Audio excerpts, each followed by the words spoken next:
Rock band thanks you kindly for coming. Yeah, so that was a 7-inch they put out. I don't know, a couple years ago was it? What year was this? The B side has Lemmy doing "Twist and Shout." Oh, I don't know that one. I'm not sure what year this was. Anyway, the cover looks like leather, faux leather, you know. Cool. Yeah, man. Well, that's it. I like that all line, we got. ferociously stoned. Yeah. Great job, Randy. That was great. Hey, Excellent all you end to the guys. session, brother. It was great, man. All the sessions were tremendous, man. Loved it. That's what I like about it, you know. Just flows. Yeah, it doesn't matter what we end up picking. There ends up being some kind of flow to it, man. It's really cool. We ain't fucked one up yet. There's Give it still time. man. There's still time. So yeah, put the link out. You guys want to come up and hang out? Who knows? Maybe we'll get a couple people up here, and we'll maybe play another song each. Try to see if we can't get ourselves pinched in the process. There you go. I did have one like honorable mention, but it's not a short one. It's The Hobbit from 10 years after recorded live. I think it's like an 8-minute song, but we'll see how it goes. Why don't somebody get their talking pants on, come up here and hang out with us for a little while. Eddie and Mikey, you want to come on up? That's right. Who's got the balls? Who's got the balls? Let's see. It's hard to follow those sets, man. You know? Yeah, John, I got that situated. I just saw the comment in private chat. Oh, that was ages ago. Yeah. Was you gonna say that was like a year ago? That's another reason why I wanted you to play another couple songs. Luckily, some of that early shit you were doing was in mono anyway, pretty much. So. Yeah. Come on up, Scotty. Scotty was on Grown Man Record Night last night. Mike was there by himself all night, so he was bringing up some people on his StreamYard. And Scotty came up there and was hanging out. And everybody was asking, is Scotty stoned? What's going on with Scotty tonight? Scotty was stoned. I think that's just Scotty's demeanor. He just might end up being one of those. He's a mellow, chill dude, you know? Yeah. Yeah, I actually got some shit to show tonight. Potato, I played Michael Schenker group doing Doctor Doctor with Klaus Maney guesting on vocals, so that covered my UFO. Yeah. That's right. What is it? 7 degrees we're playing here. We can cover it all, people. Can you see him backstage, John, if somebody shows up? Try it, man. I'm hanging on. I'm hanging on tonight. Okay, hold on. I'll keep an eye. I'm firing on 2 cylinders. Come on up, Mikey. Mikey's got a pair. Yeah, Mikey will come up. And Eddie will come up. Scotty should come up too. Actually, everybody in the panel should come up. We got 10 spaces up here. We need another, Eddie's 7 changing people his up shirt, here. man. So long as your internet works. That's right. Charlie, sorry. Yeah, the obvious. No stream killers. We love Charlie, but damn, if we could just do a GoFundMe for the internet. Hey, Eddie. The man that lives in the avocado room. Absolutely. Mikey, we're all fucked up here. Come on up, brother. Yeah. Like you're going to slur any worse than I am right now? I think we should have Eddie play us a live song tonight. He didn't get his buzz taken care of yet. No, I still give got him that till buzz. Still buzzing. well, that's actually a good segue because we're going to be doing a Cerberus session on Wednesday, this next Wednesday coming up, and that's going to be our Twitch session. So that's going to be like an extended jam. We're probably going to even take requests, so we're going to have plenty of time to play whatever it is we want to play. So, since everyone's here, why don't you just explain that the Twitch thing? Yeah, so Twitch essentially is another streaming platform. It's mostly gaming and stuff like that, but there are lots of people that play music over there. And it's a little bit more like kind of the Wild West, before the YouTube kind of really got restricted as far as what you could play. You could play anything you want on Twitch for as long as you want to play it. There are no copyright issues with anything, so literally anything on the shelf is something we can play. Because sometimes what we do with our Hydra sets and our Cerberus sessions is we take a little caution in what it is exactly we're playing. We always do take a chance, and every time I do a session, there's always a copyright issue, but it's never a strike. It's more like you just can't monetize. So if we played anything we wanted to play, Sabbath, ZZ Top, that kind of thing, we may end up getting popped and not being able to play those songs and not being able to share them with you. So what we do over on Twitch is we can play literally anything we want for as long as we want. And that's what we're going to focus on next Wednesday, is playing anything we want to play from the library, our various libraries.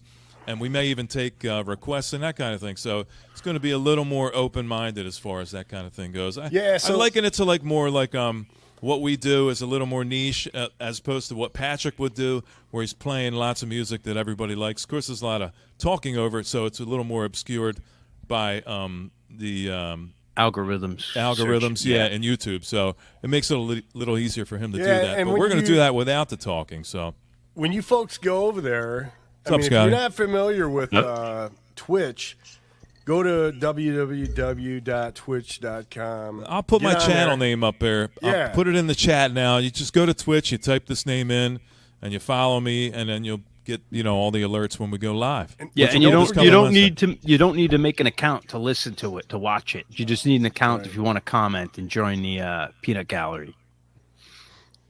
That's right. Yeah. We'd appreciate it if you at least, it only takes a second to sign up. It's free. It's just like YouTube, So, and we get you in the chat. We get to hanging out, and you get to voice your opinions like Ryan would. And he'll get to tell you that the music you're playing sucks. So. And while you're over there at Twitch, don't forget to sub Grown Man Record Night. Sub Grown Man Record Night. Those guys rock. Literally, Grown Man Record Night, they're like the OGs of streaming.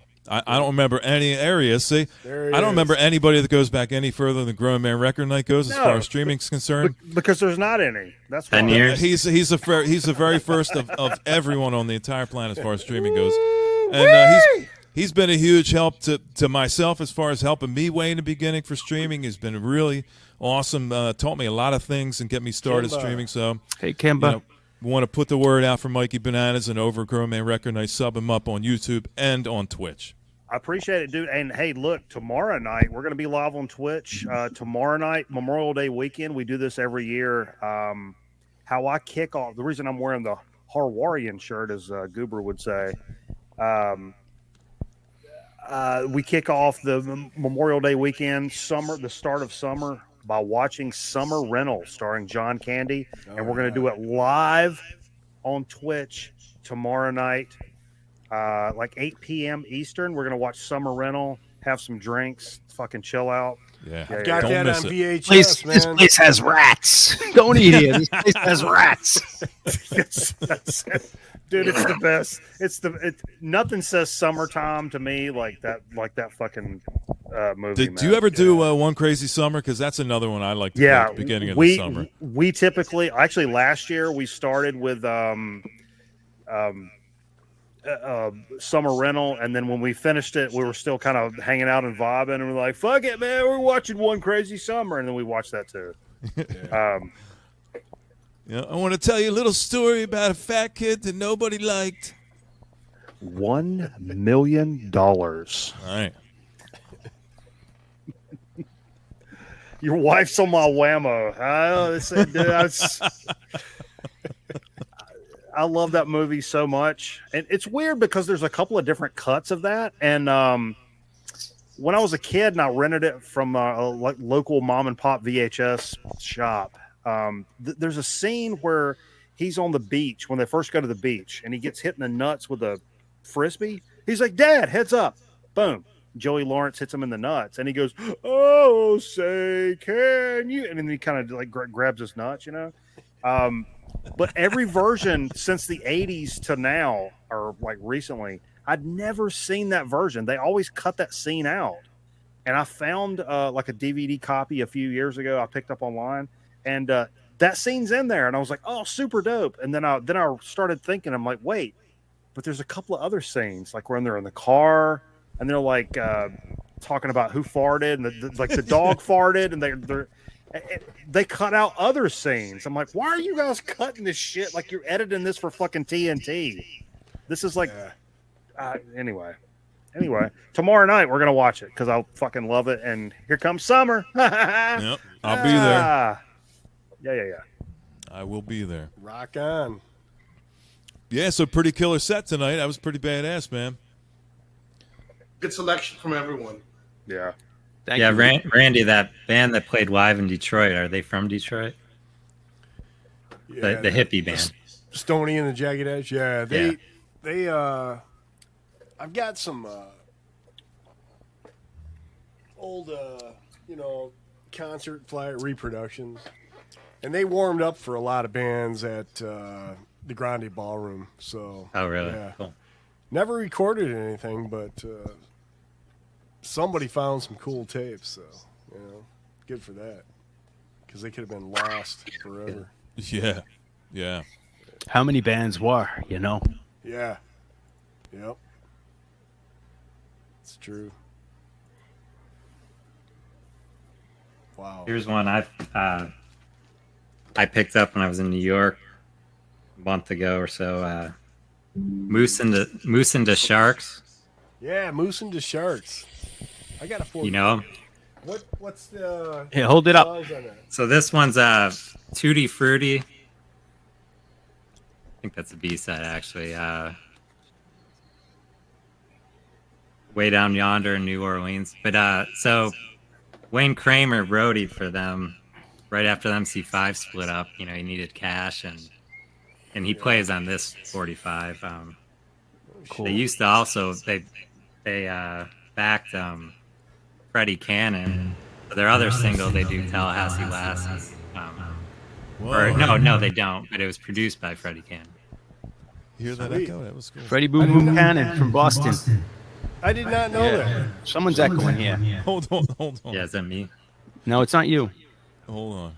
Is it me? Hello? Oh, I turned Randy. I gave him echo cancellation. All right, I forgot to turn this off. Okay, so yeah. Yeah, and I and just so turned I mine off found as out well. the town that Randy and I grew up in, Brighton. This band plays at the Mill Creek every year. Really? Yeah, I looked him up on Facebook. I was researching it. And, The Mill Pond. this is actually the first year he's not going to because they're not paying him enough or something. He was bitching about it. He's like, I played 40 years in a row at Mill Creek, and he's done now. Mill Creek. I used to ice skate on that pond, right? And I have like, what are those millimeter? The old millimeter films. What the hell are they called? 8mm Super Yeah, 8. eight. Super 8. Yeah, and we got a bunch of them at home. When I was Oh, about that's cool. 3 years old, 1969, skating on that pond, before all that stuff was built up. Yeah. Pretty Dude, cool, that's one of the man. things, like when we're doing, like when we're over on Twitch and we're playing records, a lot of the things I look for when we're like just vibing Cheers, out playing potato. records. Home is, movies. Yeah, I'll look for home movies, and I'll like 60. I'll say 60, like, especially if it kind of vibes with whatever band we're playing, 60s or 70s home movies. And I find a lot of stuff from just people that post stuff that was their family, and like, hey, we're down at the lake, and if you're playing, I don't know, Blue Cheer or something, and it's like a family down at the lake, and it's the 70s, and it's like got the color burn sides. It's like it's perfect. It's Yeah, awesome. I bought in the early days of eBay. I used to just buy people's home movies. I have a box Really? full of because I had a camera, but I never got it to work because the bulb broke. I think I still have the camera. Maybe I threw it out. It was an old camera, but I have a Super 8 somewhere. I have a box of all these old, like from the 40s, from the 30s. God knows what's on them. Dude, you that's know. super cool. Not from the 30s, sorry, from the 40s through the 60s. Nice. I work at a TV station, and we like I've worked there 20 years, and probably 10 years into working there, my boss was like, "Hey, can you help me take some stuff to the dumpster?" And I'm like, "Yeah, no problem." And we're going down and like carrying these big boxes, and I opened them up and I looked into it, and it's all these cans of like 16mm film, and I'm like, "Hey, Mark, what the fuck are you doing?" And he was like, "Oh, we don't have room for any of this." And I'm like, yeah, no. And I was like, can I have it? And he was like, I mean, yeah, if you want to just take it the fuck out of here. So I literally have my TV station's entire archive of 16 millimeter. And when the fiance moved in, she opened the front closet and it's literally 16 millimeter reel stacked to the ceiling. And she was like, what the fuck is wrong with you? And I'm like, this is my TV station's entire history. Like literally. Yeah, you saved it, man. You know, that's Yeah, a shame. That would have been a shame if that stuff went in the trash. It's know? just like finding records in a Goodwill, and you're like, man, if I didn't save this, some Yeah, but it's not like finding records in a Goodwill, because every record you find is at least 500 of them, you know, if not 500,000. This is one of a kind stuff. That really footage is gone. It's gone. Some of it's like old, like children's shows. Some of it's newsreels, like dailies, like from back in the day. Like, you know, you would send back to like put on the news, and which is like, you know, whatever. But like some of the stuff, it said like, you know, Davy Crockett, and like it's like children's shows and stuff like that. And I'm like, so like me and Cameraman, when he lived here back in the, you know, 2013, 2014, we'd get all fucked up on Saturday night, and I got a projector up here, and we'd in the living room, I got a big white wall in there, and we'd get all fucked up and throw some reels up there and play them, and it was fun, you know. Yeah, it's just to know it was something, you know, nobody else is seeing this. It's pretty You ever think of transferring any of that to, I don't know, digital? Or I should, but I've done that in the past. I've transferred film to digital, and it's fairly expensive. Yeah. And I have. I mean, I have. There's a reason I have a storage unit, and a good bit of that is my 16 millimeter archive. I mean, but yeah. But I can't stand to see cool shit thrown away. Which I mean, that's like, maybe put that on my tombstone, because that's kind of the mantra of my life. I can't stand to see cool shit thrown away, which is why I live in Sanford and Son over here. But I was going to say technically that's called a hoarder. So, you know. Yeah, but I only keep cool shit. So that you're not keeping sandwich bags. You That's know? what I tell my wife. Newspapers. Look at my rubber band ball. That's what I tell my wife all the time. It's just like music stuff, you know. There are people that actually, when Timmy, who plays Call of Duty with us on Wednesdays, and you know, we played in a band together back in the day, and when he came over here, and he's a contractor guy, and he was like fixing my bathroom.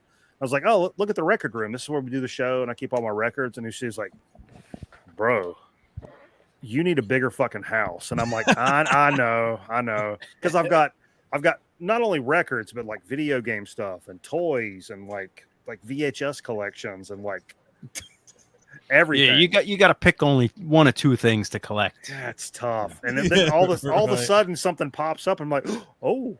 You know, and it becomes a whole like thing. You know. But like, I mean, honestly, when I worked in the news business, though, that was the only thing that kept me sane. Was like I would go into Goodwills. I'd go to like 2 or 3 cities a day, and I'm shooting stories about fucking murder and some kid that died in a fire and all this stuff. And I'm like, super sad. And there's like, but there's a Goodwill right here, and I'll be like, oh, hey, Revenge of the Nerds on VHS. My day got a little better, just a little bit better, and you know, as long as it was a little bit better. Yeah, something about burning a kid burning alive, and there's no like backup with like the squirrel that knows how to play football or something like that. You know?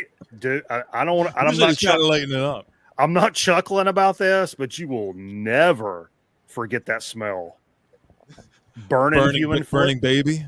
Burning human flesh, you will never get that shit out of your nose for the rest of your life. Be right back. Yeah. This message furnished by the National Football League. Support your local squirrel football team. Yeah. It's funny when I started doing that job, we would, you know, obviously cover horrible stories. I'd come home and I was just kind of like very blasé about it. And the fiance was like, huh, I think you found your ultimate profession. I was like, what do you mean? He's like, you are a goddamn sociopath and none of this stuff bothers you. And I think this is what you're supposed to be doing. I'm like, yeah, I don't know about that, but It's a pretty interesting show last night, Mike. Nobody was there. Yeah, man.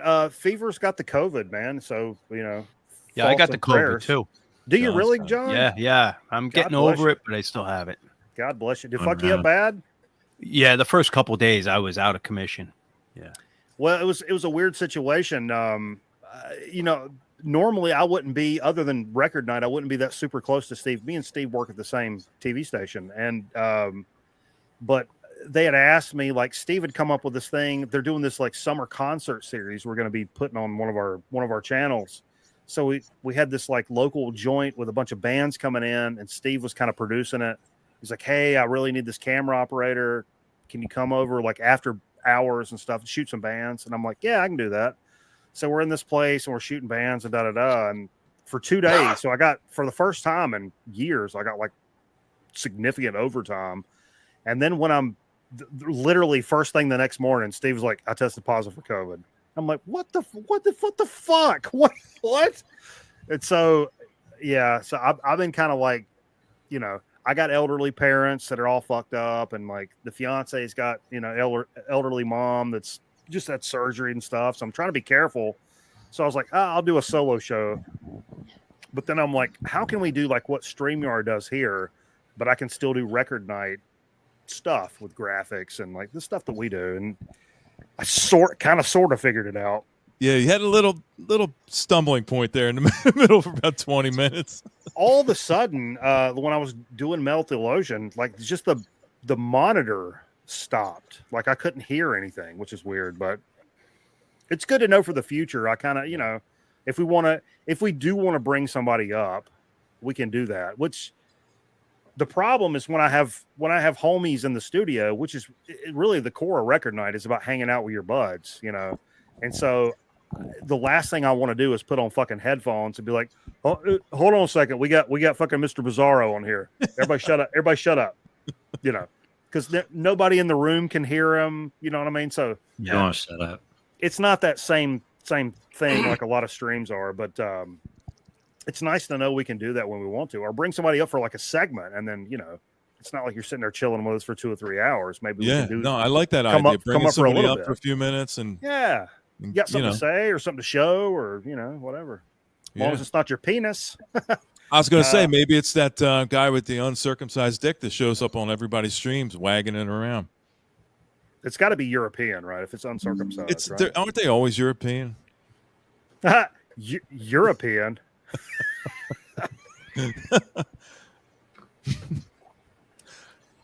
Yeah. So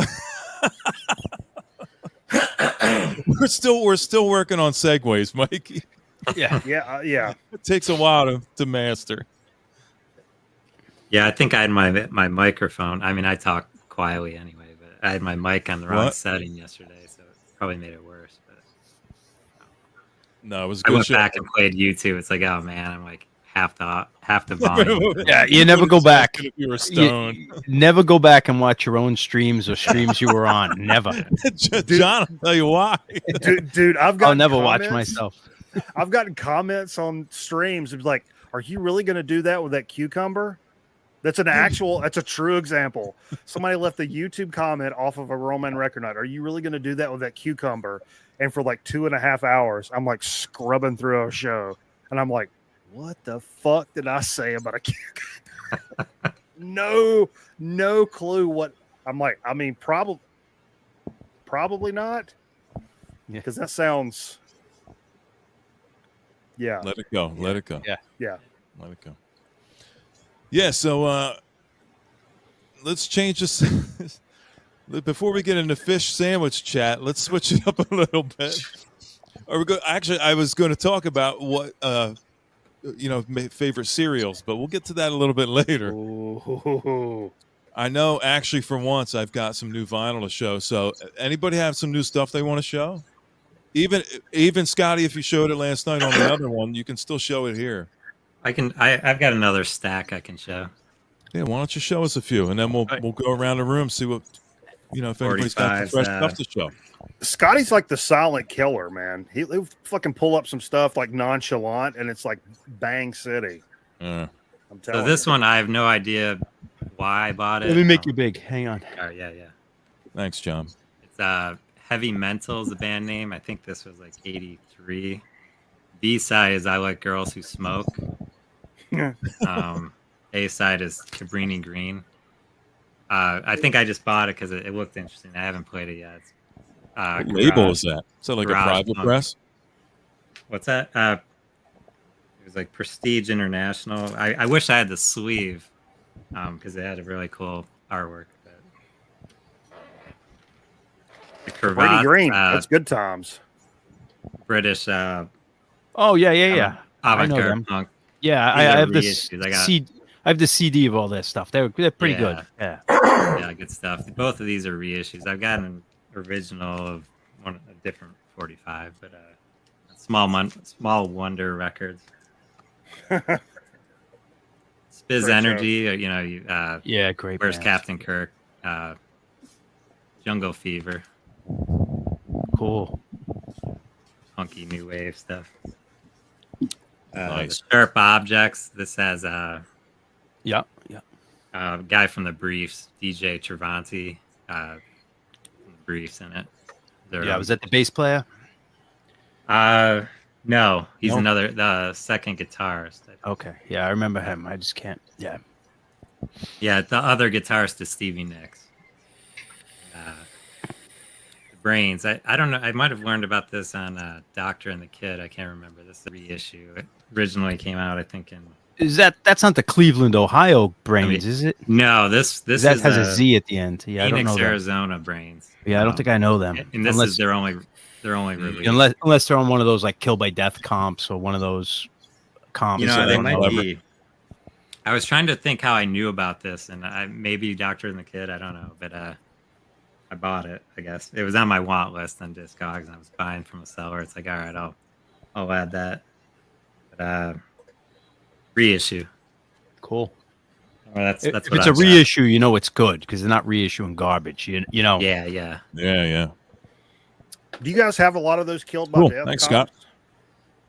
I have a few, yeah, but there's a lot of different series. You know, I'm sure Scotty's got a lot too. You know, Bloodstains. Actually, I don't have any killed by death. I used to download them all and play Yeah, them. I Like, gotta- I'm very familiar with them all. But I've yeah, never they're bought all one. classic stuff. I've You know, streamed they- the fuck out of them, but I've never. I think Groovy Graveyard's got some the boots of them and shit. And well, the best part is they're bootlegs, and then people bootleg them, and then people put out their own versions. So there's different versions for different numbers, and they'll make 7.5, or they just other people make them. So there's not even a rhyme or reason to them. It's a brilliant series. yeah, and punk's a genre that I'm not really concerned. Like, oh, I don't know, the fidelity's a little weird on this one. I'm like, about a punk Yeah, right. record. I mean, come on, man. I always like the Fistful of Rock and Roll series. They Yeah. always had good stuff.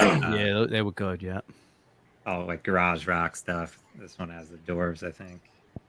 Nice. That Bloodstains over Texas and Yeah, over I got a bunch of Switzerland, bloodstains. those are all good, Sweden, too. I could see Sweden phased out. Sweden, but yeah.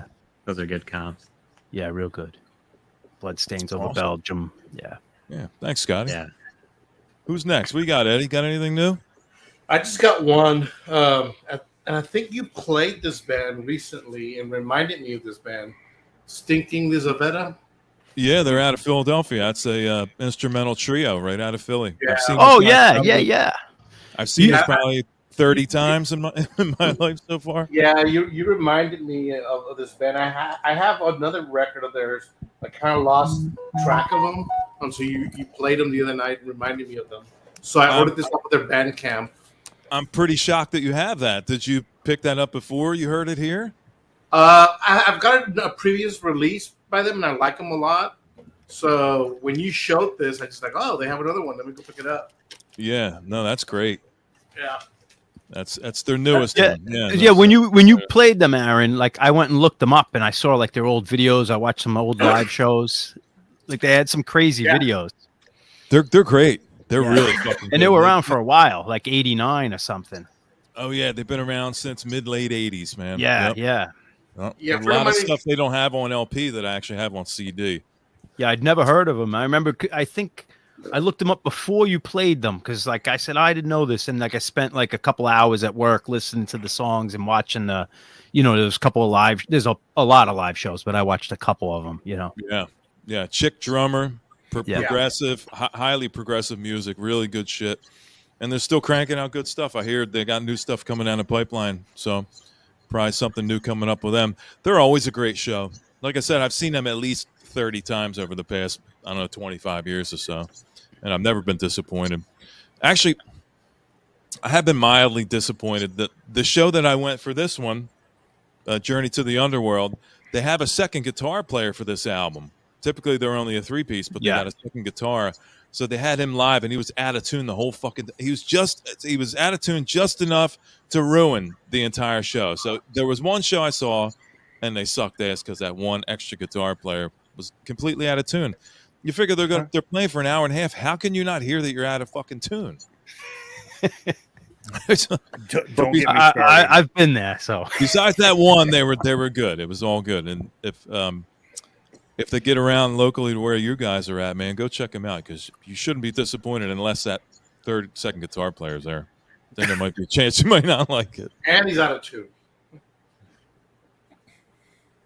Yeah. How about you, Randy? Yeah, got anything new, Randy?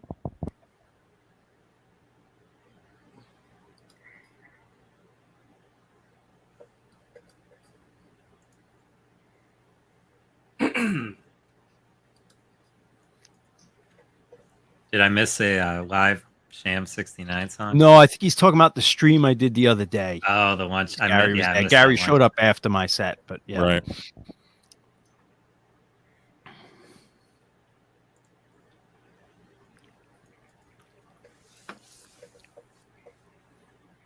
Let me run.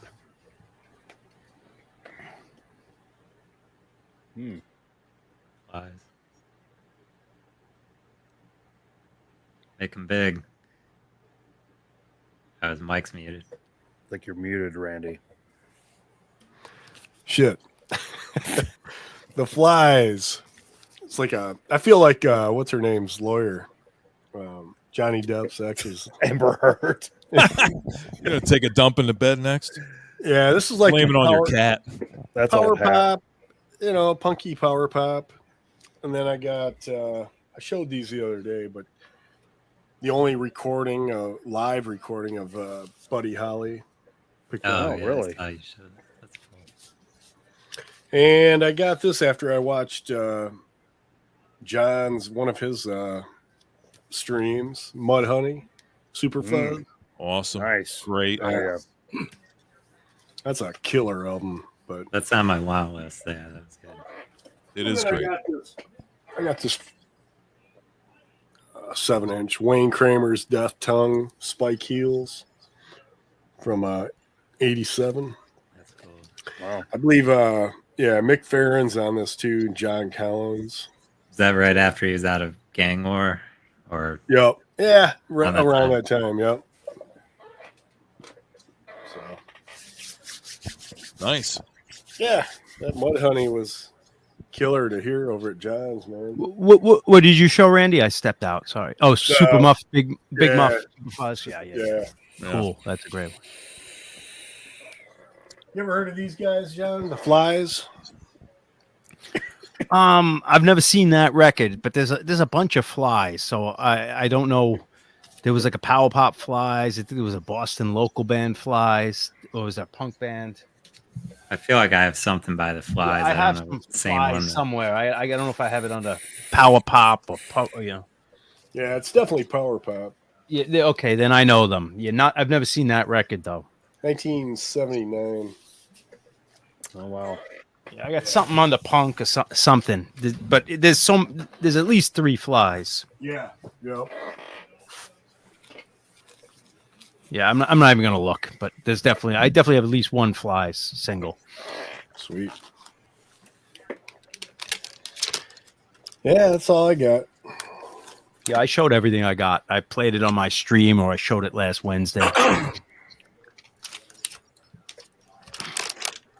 Yeah, my new goal here is I keep running out of like inner and outer sleeves. So my new goal is like anytime I get new records in, I gotta purge some off the shelf so I don't have to buy new ones. Yeah, I'm not going to purge anything. Yeah, I'm not a. I'm not a. We I'm talked not a about that purger. recently. Yeah, I'm John's not at a point to where he wants, if it's not in his garage, he's going to keep it. Yeah, I'm not purging it. I'm not getting rid of any records. Not until I'm old, Then that'll be my Shoney? hobby. When I'm old, I'll sell my records one at a time or whatever I do, a lot at a time. Did I you got a show lot anything of, recent, John? No, everything I showed on Wednesday with on Cerebus, and then pretty much I went through all my new pile and played it on my live stream the other day. So I don't know. Everything's probably filed away or wherever. Cool. Couple things coming in, but nothing since Wednesday. Anything, Mike? Anything new? Yeah, actually, the fiance's aunt donated a box of records, and largely, a lot of it was nonsense or whatever. But in the middle of all of that, I mean, talking about starting off the summer, I talked about this on the show last night. This is a double, so I'll be giving one of mine to somebody. The Beach Beat series. It's like Carolina beach music, like real Carolina beach music. So you're talking the Tams, General Johnson, Maurice Williams and the Zodiacs, the Embers. That was good. What's the Drifters? track by? Give me the Embers. I know there's a few. I'm just curious who that is. I love beach music. I love beach music. I know that Embers. Yeah. But my big one on here is the oh no, this is a different one, but the Beach Beat's got some great Carolina beach tracks on it, man. Like Whichever one you played last night was good. Yeah, look at the cat rolling the keg down the fucking beach, and chicken a bikini. But it's just got that kind of like that Carolina beach vibe, man. I really love. That was in there randomly, and I couldn't believe. I mean, because this is amongst a whole bunch of like easy listening and kind of like baloney stuff, but also in the same stack. And if you know me, I've never seen this record before. My Best to You, Jerry Reed. Oh yeah, Jerry. And it's on the JRP label out of Nashville. I've never seen this, and look at that. Pop, pop, pop, pop, pop. It's sealed. Wow. So it's Does like it a have best- Amos on it? Yeah, the first song, Amos Moses. Oh yeah. Thing Called Love, Guitar Man, When You're Hot, You're Hot. So this Guitar Oh yeah, Man. when you hot. Yeah. The Claw, Lord Mr. Oh, the Ford, Claw. Yep. I know. Yeah. He was insanely awesome on guitar. Alabama My Wild God. Man. I mean, this is like a who's who. I don't know what this sounds like, obviously, because it's sealed, but in this, I mean, Jerry Nothing- Reed's. Nothing one of my beats all-time Rockin' heroes. in Baghdad. Do you know that one? Oh, yeah. That's my Yeah. favorite. Oh. Jerry Reed is just all the way around one of my all-time heroes. And in the middle of all this nonsense was a sealed Jerry Reed record, which is fucking killer. I played this last night. This is sitting out for some. You guys know this Revenge of the Killer Bees stuff? Oh I used yeah, to see that Yeah. at the store. Compilation. Yeah, I played this because it has Seen that a. for years. Yeah. It's the only Depeche Mode I had because Homeboy died yesterday, so I played a few tracks off of this last night. Sometimes I Wish I Was Dead from Depeche Mode. it's only sometimes though. Sometimes. Yeah, and then I played a Rank and File, B-52s, and a Pretenders track off. Yeah, of that was a this. good But, comp. Yeah. Nice. yeah, it's good stuff, man. It's a And, goofy looking cover though. New yeah, wave. it's New a wave really era. weird cover. What's that even mean? But I will say a couple of like. What do you mean, shout-outs. new wave? No, that cover. Oh yeah. Doesn't make some sense. some kind of VC shout outs. This is something I was on like looking up bands like Razor and Annihilator and like 80s metal bands and shit like that. And this one kind of popped up and I added it to my cart. And it wasn't until Metal Theologian mentioned it in one of his videos. And I'm like, oh yeah, I remember these guys. And when I went back and looked at my cart, it was like, hey, it's marked down from like $22.99 to like $14.99. And I'm like, okay, well, I probably need to buy it. Griffin. Fucking Oh, yeah. dude, what a underrated metal band from the 80s. 1984. This is a reissue, but Yeah. I think a Bay Area band, I believe. But So another Griffin, not the one with the Y in it. not the prog band, but this is a very like power metal, falsetto vocal. It's weird because it kind of teeters there's some aggressive-y, thrashy moments at times, but then the guy will all of a sudden go into a What year is it? 84. 84. Okay. Yeah, so it's really good thrash. stuff. Yep. And a shout out to John, because it's funny because I make so many record buying decisions on Monday, which is so opposite of what you would think. Like the other would be Saturday, like right now when I'm super fucked up and I'm like, oh, it's a great record. Boom, and I buy it, and then I wake up and be like, what the fuck is wrong with you? But the other, for whatever reason, is I get to work, and I'm like sorting out my day, and like, I start looking at like VC stuff or whatever, and something like trips my fancy. Well, John was streaming on a Monday, and it was kind of random. It was like one of the Monday like lunchtime streams. We're talking about New York Dolls, and I was like, man, I wish they'd reissue some of this stuff, because I'd looked up the New York Dolls reissue stuff, and I couldn't really find anything that just popped right up. And I think they're all unofficial or something. Yeah, well, I think John had said, I think that's been reissued a lot. And so when I went to Discogs, I think I was looking on Amazon originally because I was just looking for like quick, cheap, like, free shipping, da-da-da.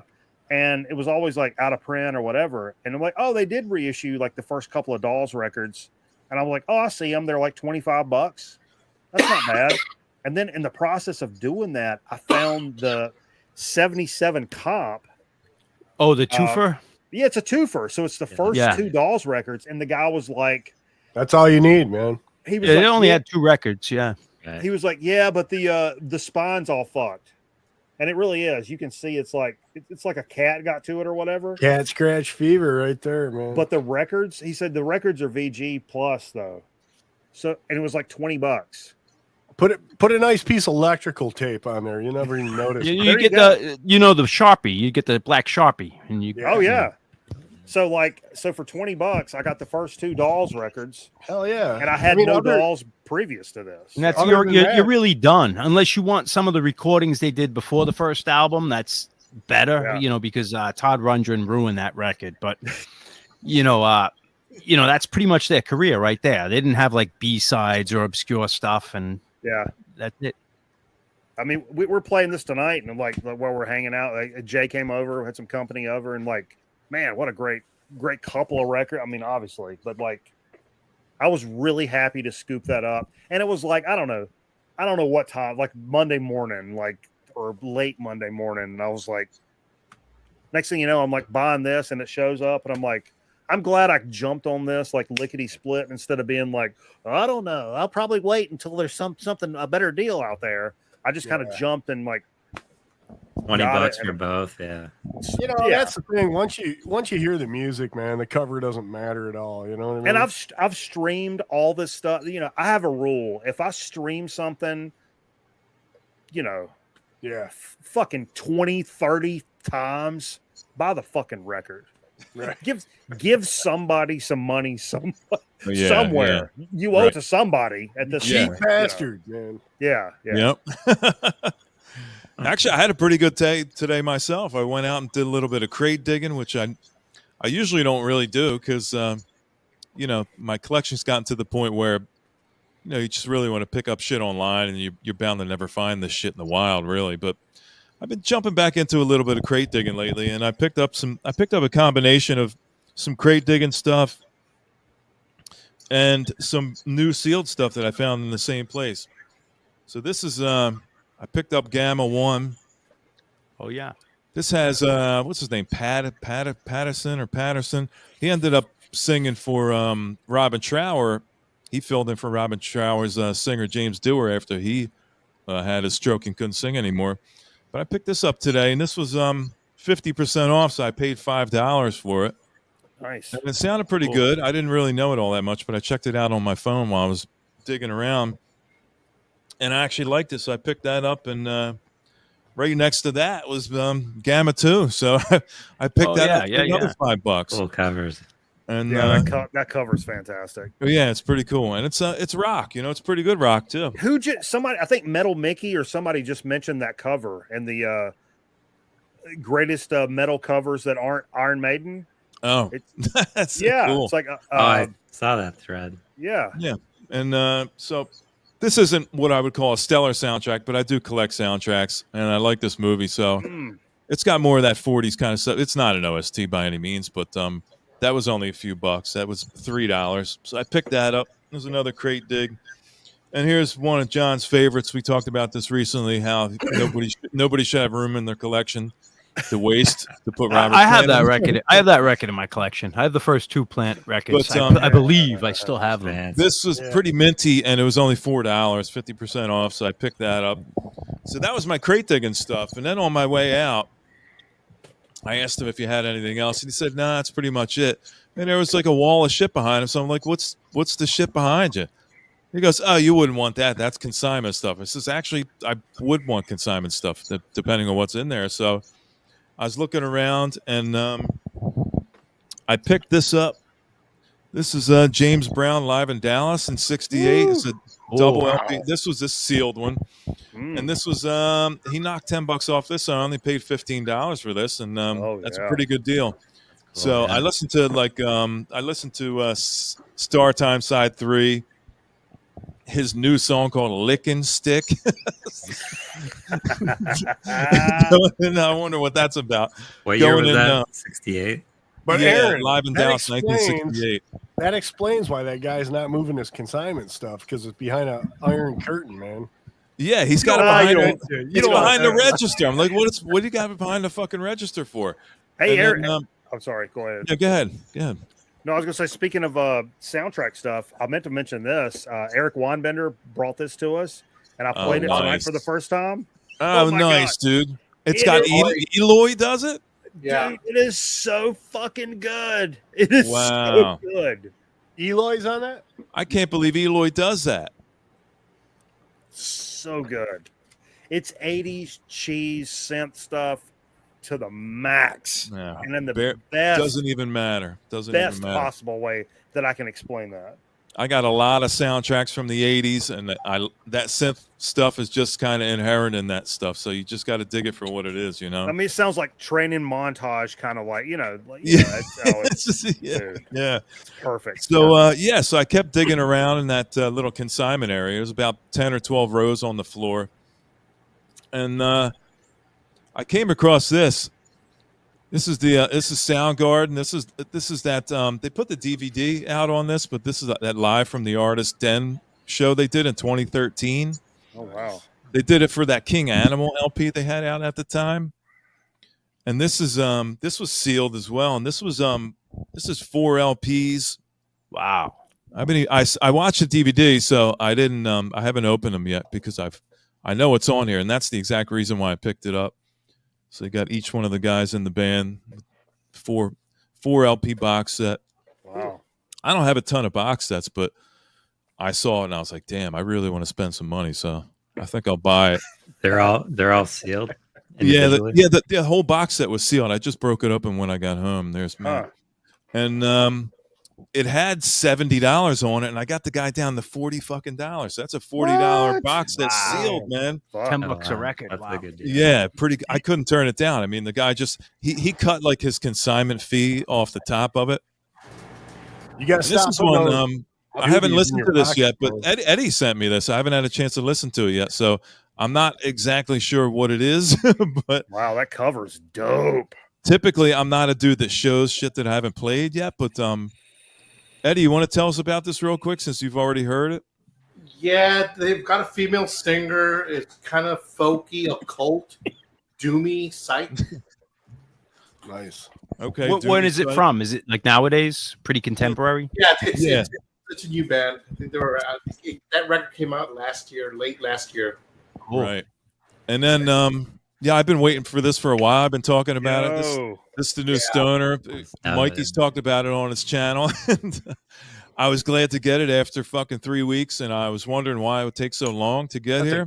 That's a great cover, man. That's one with that. The new Stoner LP, totally. It's got the giant pizza on it. And I realized why it took so long is because I apparently ordered it from Great Britain, so it took like 2 weeks ago. The shipping was still only $3 though, so you know that's probably why I didn't really question it. Hey, I wanted to ask you guys, what's going on with the UK now? Why is the shipping like $3-4 now? because they're It's tracking. $3.99. I don't think they're tracking. Oh, that price. so you don't know if you're getting it or not.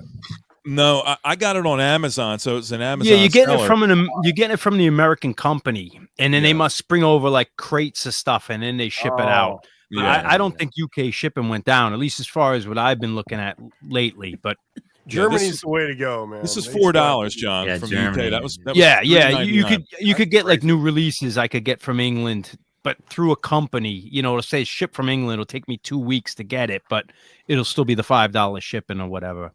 Hey, shout to Heavy Sykes Sounds that puts that record out.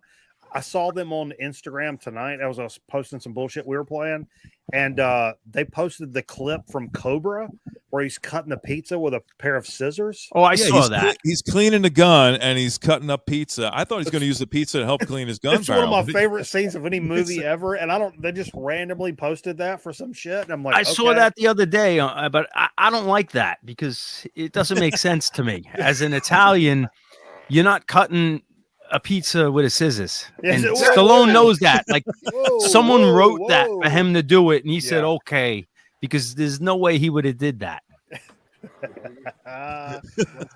Go ahead. I don't shop Like- here. Yeah. Like you get yelled at if you fold the pizza even, you know. Yeah. Oh, you're not Italians don't let you fold pizza? I guess Well, I haven't got caught doing that yet. It's not a pizza anymore. You're not It's a supposed to. calzone, right? You know, I mean, I'm sure no one's gonna yell at you every time, but like this the scissor I and the tell you pizza, what. that wasn't Stallone's idea. I know that. You guys got Trader Joe's near you guys? Yeah. Yeah. All right, so go in there and buy those bags of I don't garlic. chop. Well, garlic and herb. They got these. It's like a tiny bread bag of garlic and herb, and it's a fresh pizza dough in there, right? So you roll it out, put some flour down, roll it out. If you got a pizza stone, put it in the oven, and go by what they say, even if you don't think it's done, because the first one I did, like the crust was kind of dried out. But man, that's a good dough. So here's the trick to make a pizza. Depending on your oven, do you have the oven cleaning? You know where you clean the oven, you got to put the lock on it. If it's an old-fashioned oven, or if it's a new oven, you hit oven cleaning. It goes to almost 800 degrees. It turns into a pizza oven. So you put it on the cleaning thing, and it goes to almost pizza temperature. So if you get the real dough, you put it in there at 800. You get a real pizza.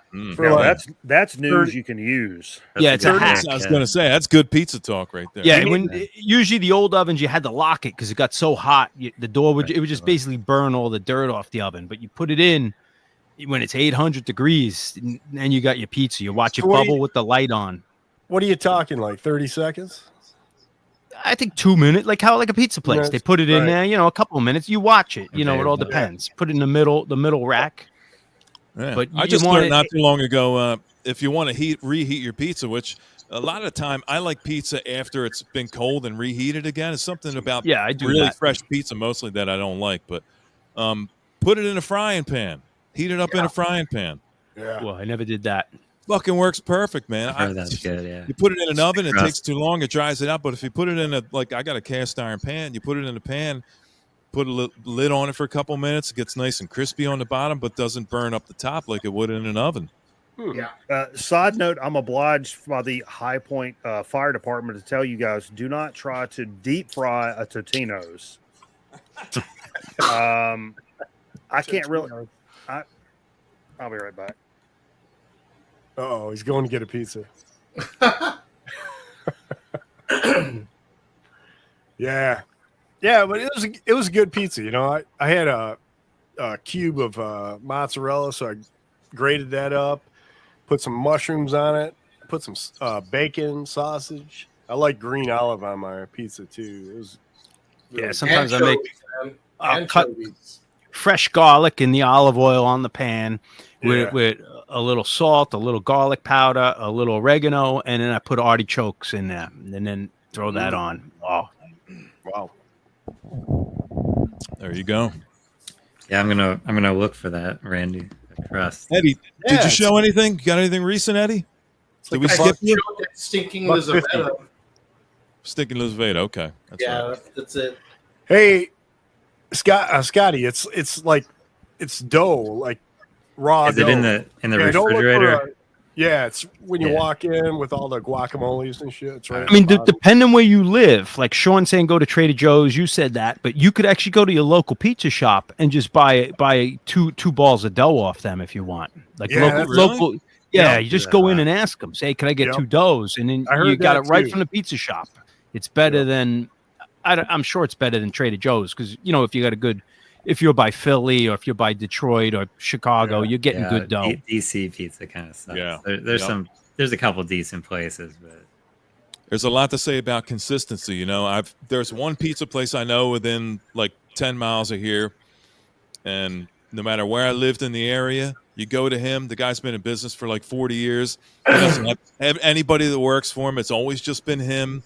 And in the 35 plus years that I've been going there occasionally to get pizza, it's been the same exact product every single time. And that really shows you about consistency and quality of materials that the guy's using. I mean, it's how can you get a pizza in 1986 and a pizza in 2022 and it's the same fucking pizza? I tell you, we had this argument the other day. I worked at Domino's Pizza, right? It's just a chain pizza place, but I worked there when I was in high school in Brighton, and it was really, a good pizza, right?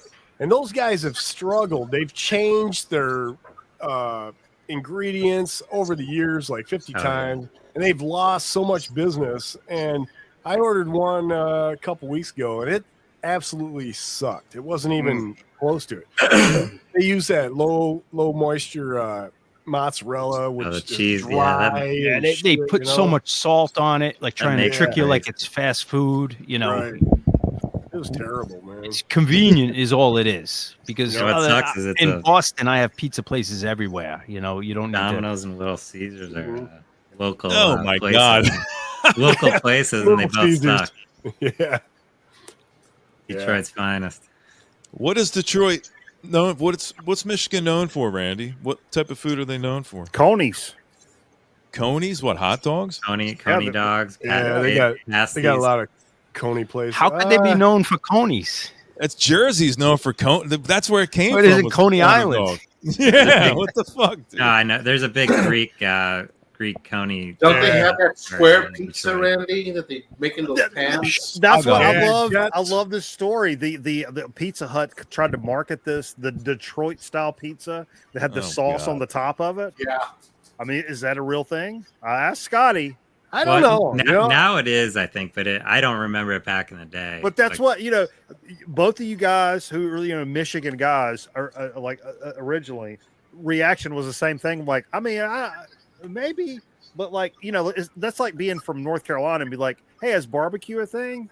And you would be like, puff your chest out and be like, fuck yeah, it's a fucking thing. Fuck off. But you guys were both like, I don't know. Is it this? Yeah, maybe.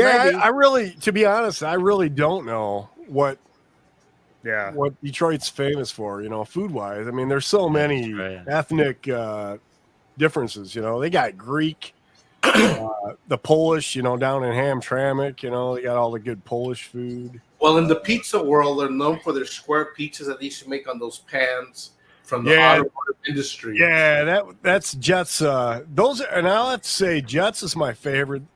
Unfortunately, like where I live, the delivery zones like in Ypsilanti or like Plymouth Road, and they don't come this way, so I have to drive there. I don't mind. I'd rather pick it up because it's quicker, anyways. But those deep dish, it's good. It's got that nice buttery crust, crispy, and Yeah. Pizza Hut had a thing going a couple of months ago, and they were selling it. It was good. I ordered it once. It tasted good. Yeah. I'm pretty sure it's not as good as the authentic, but for a fast food pizza, we got a place here called Anthony's Pizza. There's 2 of them, and if you get a large pizza, it's literally probably 7-8 pounds when you bring it out. Now we're talking. If you eat a slice, it's so good. You eat the first slice, like this is like when I'm working. If you eat 2 slices, it's way too much, to get back to work. You're just like, oh, I don't know. Oh yeah. So I just can't eat a do stuff like that slice for lunch, man. Yeah, but it is so thick, man. I mean, it's authentic Italian stuff, but it's Italian family. It's not a chain. It's just they got a couple of them, you know. Chicago has good deep dish pizza now. Oh, Yeah. I was talking about that tonight. Yeah, we did. I went to when me and Cameron went to see the Cubs play for a couple of games, and we stayed in Wrigleyville and we drank old style. And fucking, we ordered Lou Malnati's, who's kind of legendary, but like, you know, Vance is like, yeah, that's all right, you know, because of course he knows the real joint. That's actually how I really knew that Vance watched the show. Like, I knew who Vance was, but like on our like Facebook page, we went to Chicago and I was posting all these pictures and like, hey, we're going to Wrigley and we're going to see. We saw Kingfish Ingram play like at like a local blues club and shit. Nice. And we were posting all these pictures and stuff. And Vance was commenting, it's like, hey, you guys went to the right place, and this, you know, here's a good beer and this is good. And I'm like, Vance, I know this guy from YouTube, but I didn't know he watched our show. And come to find out, he'd watched us from the very fucking beginning. He just like always caught the replays and just didn't really, you know. I'll tell you a good Chicago story here, right? So when I was playing hockey, we went to Chicago for a big Labatt tournament. And we went to Wrigleyville, and we went to this just before the stadium. There's like this cheap place. The beers were $1 a piece, you know. Wow. And anyways, before we went in there's a pizza place by the slice, you know, and it didn't look like anything great, but they were huge slices. Like, this pizza was like probably 24 inches round, you know, and they cut the slices off. So we each had a couple slices. We went in, we got a beer. The first guy gets up, he goes down to the basement where they have a bathroom, right? And all of a sudden, each guy gets up, they got to run down the bathroom, man. It's like food poisoning, you know, just really bad. And as I'm walking down, my stomach is like, I'm not going to make it down these steps, you know? And the guy coming up, he's like, all I got to say is have fun and good luck, right? So I go into this shitter. They got this fucking toilet in the middle of the bathroom with no walls around it, right? What? Just, yeah. So the only toilet you can take a dump in is right in the middle. So I'm down there. At this point, I don't give a shit, right? I'm just spewing out this crap, you know? And these guys walk in, it's like, oh, what's up, man? It's just like face to face as you walk in, you know. And it was embarrassing, but it was funny. As I'm walking up, another guy's walking down. Everybody ended up dumping their load, man. It was bad. They walk in, you're singing Material Girl from Madonna while you're just like stealing the shit out of your ass. And they're just like, all right, turn around and walk out. But it was just so embarressing because there's no stalls, man. I mean, literally, the toilet like prison, was in the middle. Yeah, it was. Allegedly. Yeah. That's probably their gig. Hey, go buy some pizza next door. We'll see you in a little bit. Man. But it was bad, man. And that was my, like, Wrigleyville was my first experience with, like, going that far to that big of a city, like Chicago. Yeah. And, like, the first time using Airbnb, so like Cameraman hooked it up and he was like, hey, we got this Airbnb. It's this place is in Wrigleyville, which is like close. Because like, you know, downtown Chicago is like $300 a night, or you can stay like near O'Hare, which is like normal people prices. But then you're at O'Hare and it's like, you know, 30, 40 minutes or whatever. So we went, it was like $200 a night. And it was like somebody's like loft apartment in the middle of Wrigleyville. And it was so fucking amazing, dude. And then we went in there, we drank old styles and got all fucked up, and it was like game time. You know, the Cubs are going to play in like a couple hours, and we literally walked to Wrigley. And on the way, there's like old cats sweeping their driveway, and they see us like walking by, and they would just be like, "Go Cubbies!" Yeah. And I was like, this is and then we got there, it was like, you know, the ultimate like Wrigley experience. And like, you know, they ended up like, you know, pulling it out like kind of late innings. And some random dude like in front of me, we were both keeping score and stuff because I'm a big scorekeeper guy. And he like turned around and like high-fived me because they, you know, knocked a double and scored and I'm like, I have high-fived a stranger at Wrigley Field, which is literally my bucket list material. Oh yeah, being a Cubs fan since I was like a little bitty ass kid, and just, you know, I've never, you know, like being in North Carolina, people are like into sports, but nobody's like that. that rabid about it that where you would like high five a stranger at a stadium. I'll tell you. Here's another It was good. great. It was Here's so another good Wrigleyville or that type of story. So, my boss gave me these vouchers for this hotel, and it was downtown. I mean, this is a high class hotel, right? So we're down there, and we went. It was my 40th birthday. My wife took me to the Cubs game for the birthday, and it was freezing cold. It was in May, but it was one of those days, not it was close to opening day, but it was just snowing and I didn't take a jacket, just freezing my balls off, right? So we go back, we left early, 7th inning or whatever. We go back to the hotel and we're staying in the hotel that the San Diego Padres are staying at, right? So we're at the bar and after the game and all the guys come in like what was that catcher? Who was the catcher for the Mets? And he played for San Diego, the Italian guy. Not Tony Pena. No. Shit, what was his name? I don't know. I thought we were talking about pizza. This is a key thing because Asensia? Who? Asensia? No. Oh man. What year would this have been? Catcher. Let's see. 16 years ago. What's that? Oh, what the hell was his name? That was an era. He's a big name. I mean, all-star catcher. But anyway, my wife, she has this like kind of high-pitched voice, and she walked by this guy, and I heard him say it, and she comes back and said the same thing. He said, "Who's that mouse? Who's the mouse?" Yeah. Anyway. We're back at the Piazza, Mike Piazza. Yep. So Patrick. Yeah. So we're at the sitting at the bar and we're talking to this blonde chick and she's like a I don't know, club member. She follows the Padres around like every city, and she was telling us the story about her and stuff. And then this pitcher, Doug Brocal, who was the pitcher for Detroit at one point, he comes up, so we got some autographs and stuff like that. But the pitching coach from the Padres was hitting on my wife, Oh, shit.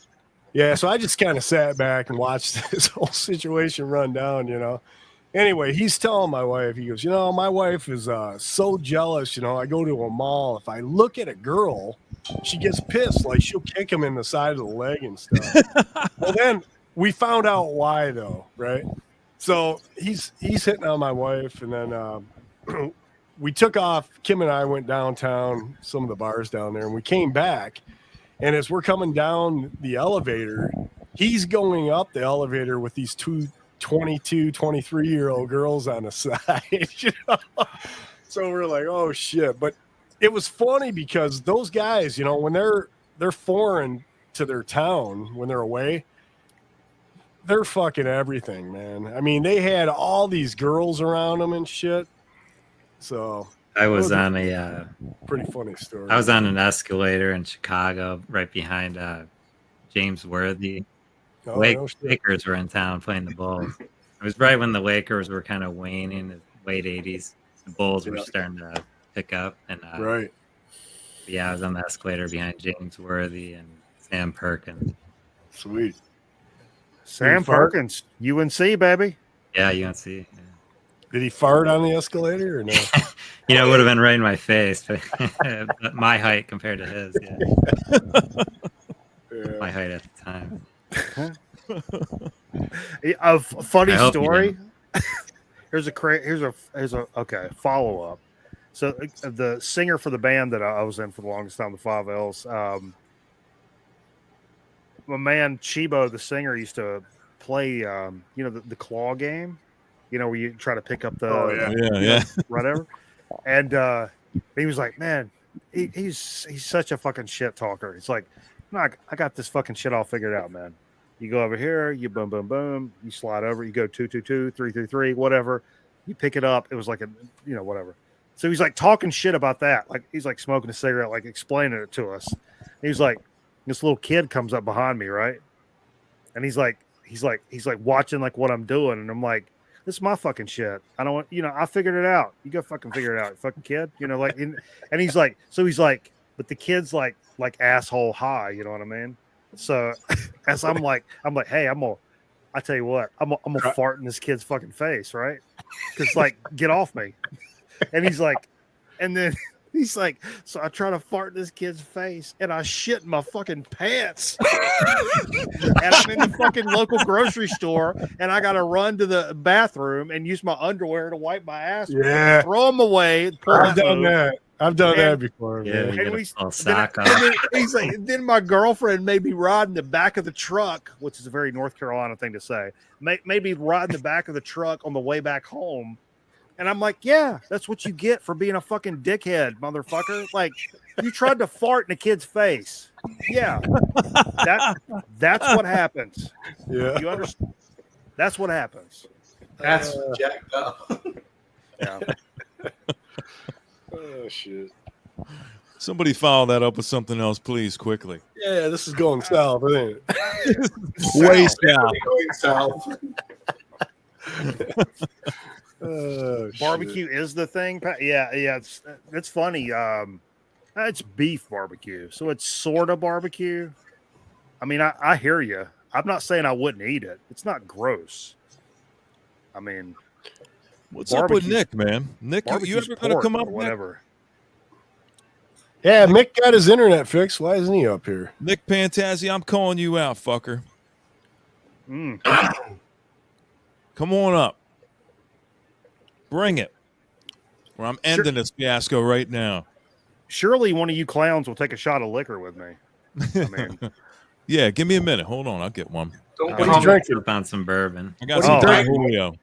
Mikey, if you ever come to Texas, man, we'll go eat barbecue. I'll take woo, you. I'd love it, man. Hey, what part of Texas you in, Eddie? Well, I'm in Laredo. I'm right at the border, but if you want to meet up in San Antonio or Austin, I have family in Alice, Texas. You know where? Alice, that's close by. Is it really? Yeah, it's about 90 miles. They have sent me some brisket and I think it's just brisket. Like through the mail. I had brisket for lunch today. I went to my South local guy. Texas brisket. Yeah, I tell you what, we got great. You can always tell a good barbecue joint by their brisket. If they can make good brisket, they can make anything good. And I had some today for lunch because it was right across the street from the place I was digging. And I call this guy White Guy Barbecue because he's more the college taught barbecue guy as opposed to the black barbecue, which I also love because they got the greens and all that stuff. But I picked up some brisket today and a nice cornbread, and he makes his own sauce out of peppers he grows in his backyard. It's really good shit, man. You know, I always talk shit because I'm literally What's up, Patrick? 15 Come on up, minutes Patrick. from Lexington, North Carolina. So like Lexington barbecue, that's like our shit. And we have the Down East NC barbecue. So I'll talk shit in a heartbeat about barbecue because that's what you do. But like, I love Memphis, I love Kansas City, fucking Texas. The beef shit. I love all that shit. You're on the map. You know you're on the map. Like we have you guys know what Kroger's is? Kroger's, Yeah. Right. So they got this select barbecue sauces, right? So you got Texas, you got your North Carolina, South Carolina, whatever. And if your name's on one of those, your state's on, you got good barbecue. You don't see Michigan barbecue sauce. Mike, if I'm not mistaken, isn't a Carolina barbecue sauce more vinegar based than more vinegar based? And the Lexington style has there's ketchup in the mix, where the Down East style, which is near the coast, is more like straight vinegar. But what my best friend cameraman, who's been on the program a lot of times, what he likes about the Down East style more even than the sauce, because it's still like straight smoke. We don't put shit on meat it's just like meat and smoke. Right. And then whatever you do afterwards is up to you, but it's like meat and smoke. Yeah. But he loves the Down East style because you can get like any kind of sides you want with it, like green beans, boiled potatoes, things like that. In Lexington, you get like slaw, French fries, hush puppies, and that's like the standard. If you go to barbecue, that's what you get. And I love that shit. But like he loves like being able to get like countrysides, like green beans and shit like that with it. So, but at the same time, like Memphis shit is fucking dope. Kansas City, the Texas stuff they sent. I love the brisket from Texas, and like I love it all. But I'll shit talk you all day long about it. We got this barbecue joint. These guys started out in like a truck. They had a van, and they just pull it around town. And what they do is they have like the barbecue. They got the meats and stuff like that, but they put it on a bowl of like rice, and then you can ask for this sauce, which is more of a what do you call that? Hawaiian. What are those areas? Shit. Anyway, Yugoslavia. It's a vinegar, soy sauce, and then they put like tomatoes, green onions, sliced up in it. And you can get like a mild, medium, where they mix the hot and the mild together, or you can get the hot, which is habanero, stuff like that. But they dump, a couple spoonfuls over the rice, and then they top it off. Like I always get the brisket because they got the best brisket around here anyway. And man, but you know what? When I first started buying that, it was like $10.99 for a bowl. It's up to $15.99 now. Yeah. Now for lunch, that's just too much, I mean, pay that much. I will. Here you go, Mikey. Here's a Julio. shot for you, brother. Where is that in Ann Arbor? Yeah, where Frazier's Pub is on Packard. Oh yeah. So right across the street, there's a wine shop, right? And they used to be behind the wine shop with their van, and then now they're inside the wine shop. So as soon as you go in, they have a barn door, and you just order the shit. It's delicious, man. That sounds good. Yeah, when you spank a brisket and it shakes from side to side, it's a good one, you know what I mean? It's like you want Womerns. That's right. I mean, I almost sorry. said that, but I said, no, I'm not going to do it. Mikey did it. It's 2022. You kind of That's right. Yeah. I got nothing left to lose, Randy. Yeah, but that's exactly what you want, You're ever behind a hefty. You guys ever do any spank smoking that on your ass? own? Like they do some beyond like steaks or burgers or dogs, like on the grill. Like takes some time. Actually, I did Like, takes some recently. time. I go to the Amish Mart, the Pennsylvania Amish people. They got a few stores around here, and I picked up they got some killer ground beef. So I picked up a few pounds of ground beef for Mother's Day. I made my mom some stuff, and I had some left over. And I got a little offset smoker outside, just a little guy.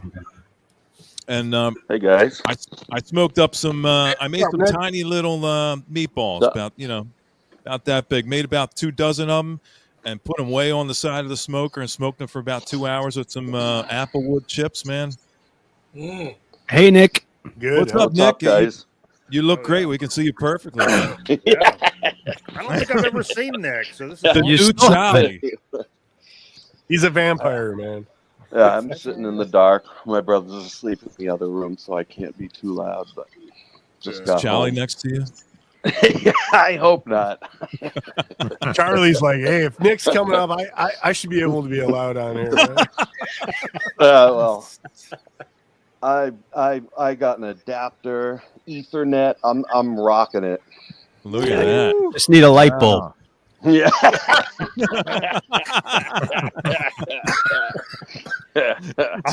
I feel like Jean-Benet Ramsey is right behind him. I mean, I'm gonna be honest. Yeah, I'm with Vance. Vance is next to me. Yeah, you can definitely tell your internet's better than what it used to be. Yeah. Oh, man. I'm directly into the Ethernet, into the modem with an adapter. Sweet. But my Wi-Fi can still suck it. It's not working, but this is fine. I'll be in the dark from now on. What you need now is it's just one light bulb. That's it, just one. Yeah, Patrick asked if Nick is at Vance's house because he doesn't have any light bulbs either, I don't think. No. Hey, Vance, move over, dude. Fucking scissor. That New was man in town. That's why Vance wasn't here tonight. He's got company. I think he's upset by the competition all of a sudden.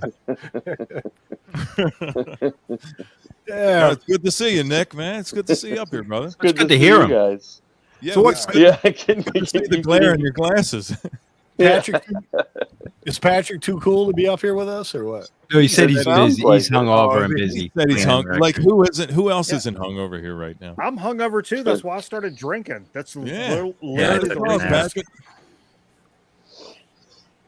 I was playing records and drinking at 4:30 a.m. And when I picked up my first beer of the night, it was still in a koozie, which is a Garfield Life's a Beach koozie, by the way.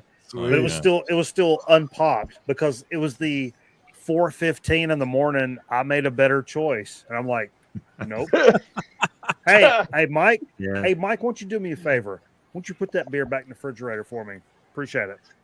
And tonight it was still in there because I knew. You knew you were going to need it. It just wasn't a good move.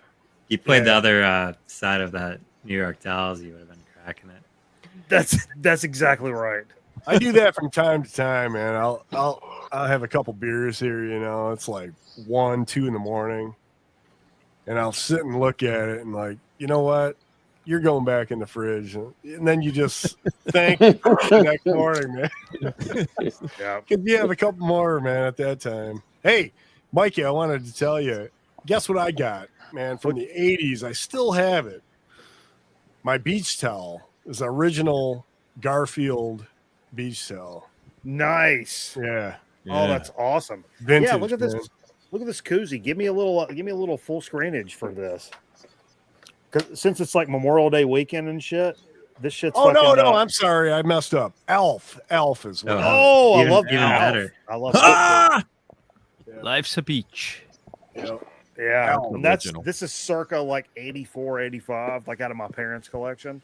Sweet. I realized like I love a lot of things, you know, retro nostalgia, but koozies is kind of a man. The I've got one. Are you laughing, Nick? I can't see. Yeah. A beach I used to go to, Yopon Beach in North Carolina, and I can't find the koozie, but I've used it here a million times on the show. It says Cool Hand Luke, Yopon Beach, #1. What? What? Is this custom? Did your fucking stepdaughter make you this koozie for your birthday? Like, what? What does this even? See. What does this even mean? Also, is she on Instagram or like what? But yeah, that's my favorite. But these random like 80s koozies you find like random. But we've had that forever, like 20, 30 years. Oh, no, I'm old. 30, 40 years. In my family, my mom's like, hey, you want this Garfield? And there was a local TV station thing from the 80s, and, you know, some other stuff. And I'm like, yeah, I want all that. Yeah. It's that collectory bug. We all got it. You guys know you got it. You know It's you got it. hard to throw good shit away. Exact quote You of the don't want night, to do that. right Yeah. there. Tell That's Mikey it. about that. He's got a closet full of 8mm. No, Aaron. I pay fucking $100 a month for a storage unit. Oh shit! Not in the house. Clear. That is big money nowadays, man. The big money storage units, and they're building storage units all over the place, man. It's like the new thing now. It's just people have no space, so they're paying to store shit. Yeah, back in when the Red Wings were on top of the world, 96, 97, Arby's, you know, if you buy a sandwich, you get a glass for a buck or whatever. And I have all that shit, you know. My wife says, just donate it. Get it out of here, you know. But I'm thinking money, you know, I mean, years from now, you know. I still have all that stuff up. When I moved house a few years ago, I got rid of so much stuff, like books. I had hundreds and hundreds of books and magazines, and we put everything out in the trash, out at the curb. My wife put on Craigslist, like free stuff. I watched through the window, all these vans pulling up, taking everything. It was a beautiful feeling, getting rid of it. At least somebody took it, Yeah, it all went, but I had Mojo magazines, Guitar Player magazines, cool. Circus magazines. Like, what am I going to do with all this I shit? think if I knew it was going to somebody that would like really appreciate stuff, I wouldn't have near as much of a problem with it. Even if they resold it to someone else, No, that's cool. Yeah. That's cool. But just like I was the happy idea to of get like, rid of it. it's like I always have this feeling when some of my bigger scores and like from Goodwill, and I get this like white knight syndrome of like, I saved this stuff from the fucking dumpster because I know what this is, and none of you fucking idiots know what this stuff is. But this is fucking awesome music, and you're wasting it. And it was going to end up in the bottom of a dumpster with fucking bum piss and fucking rain and dumb shit on it. And that makes me want to blow my brains out. And I'm the one that fucking swooped in like Superman and saved it. And that's why it's like it's here. It's like that. It makes a big. I got like I had hefty bags full of VHS tapes of just like useless stuff, like Bowery Boys and westerns and old '80s movies and Kiss VHS tapes. Like that stuff's going for big money now, man. I don't care. I don't want it. I'm not going to watch it. I went through beginning of the pandemic. I went through and digitized a bunch of VHS. Nick, you got competition now. Mikey's trying to one up. Best parts are commercials when you have commercials in between the shows. I probably have 7 or 8 pair of speakers, right? I bought it like thrift stores, and usually the what do they call that? The foam is blown out, but you can buy that stuff for it's easy. $15, right? Yeah. Anyway, I got all these pairs of speakers, and my wife just says, "Put them out at the curb." I'm like, I can't put them out at the curb. These things are like $200-300 a pair, But I do need to start selling the stuff on like Neighborhood or Facebook or something like that. Yeah, I got stuff I got to sell because I could use, not that I need the money, but like it's just money sitting there doing nothing. Right. No, what I was trying to show. Hold on. Oh, you can't see it. I have several towers of VHS, and we want to play something over here in the alcove because I got old CRT and some old consoles and stuff over here. You have to play VHS Jenga. So you have to like out of the. It'd be like, oh, Revenge of the Nerds, fucking A, let's watch that. I'm like, okay, pull it out. On the bottom. let's see what you got, cocksucker. And I was like, oh, fuck. And so you're like down on one knee like this, fucking pulling the one fucking thing out of the and slide, doing this number and trying to slide it out of the middle. And a couple of times, the last couple of weeks, we've had. I'm talking head-high towers of VHS. Push your what bang all over, and somebody, I'm sorry. And I'm like, no, don't tell me you're sorry. Stack them back up.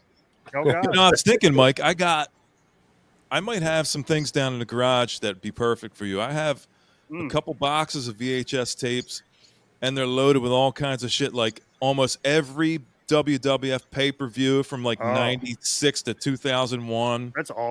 Like Freddy's Revenge. Remember Freddy's Revenge, the TV show Freddy did? Like I got there was a Nightmare on Elm Street TV show. Yep. I should send them on to you. Dude, you know what I love is when we kind of go digging for that kind of stuff is finding stuff that still has local commercials on it from like back in the day. That's just fucking awesome.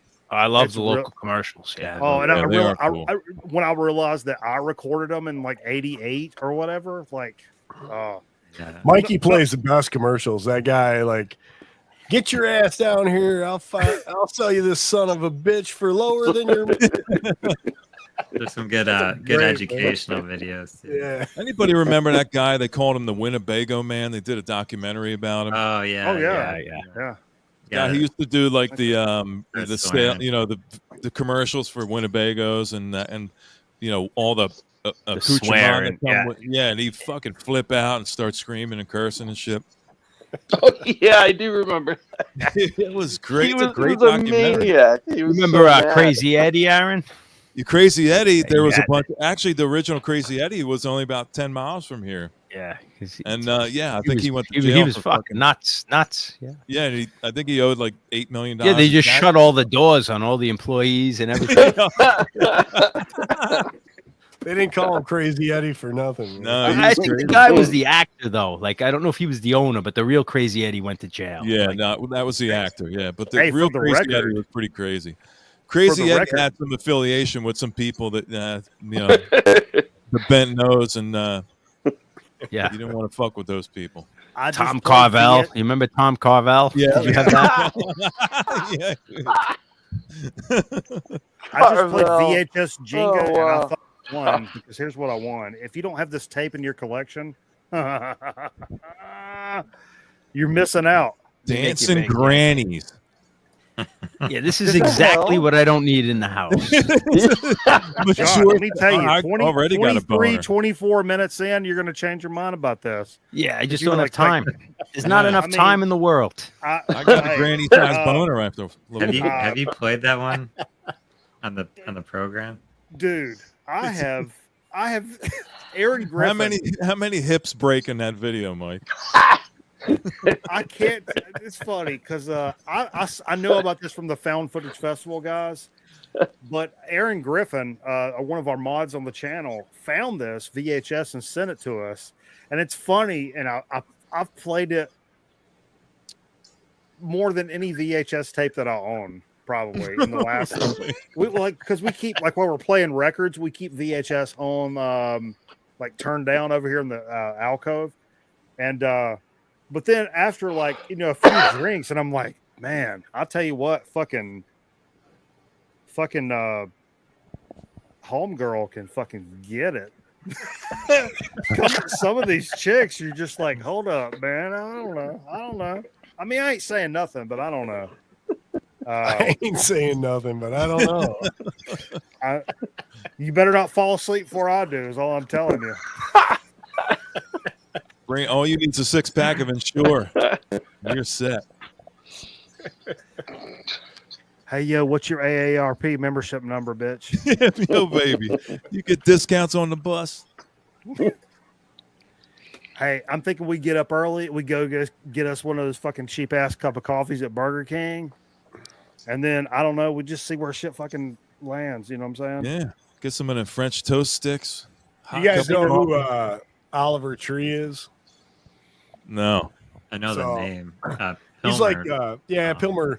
Pilmer's big on him. That's how I learned about him. But he was like, he just did all these not podcasts, but what do you call those things where they just film all the time, you know, and they download stuff. But anyway, he became a sensation, you know. I mean, he's like a cult following. He's got all these followers, but he's into music too. When he found out like all of his stunts were killing him, he's breaking bones and stuff.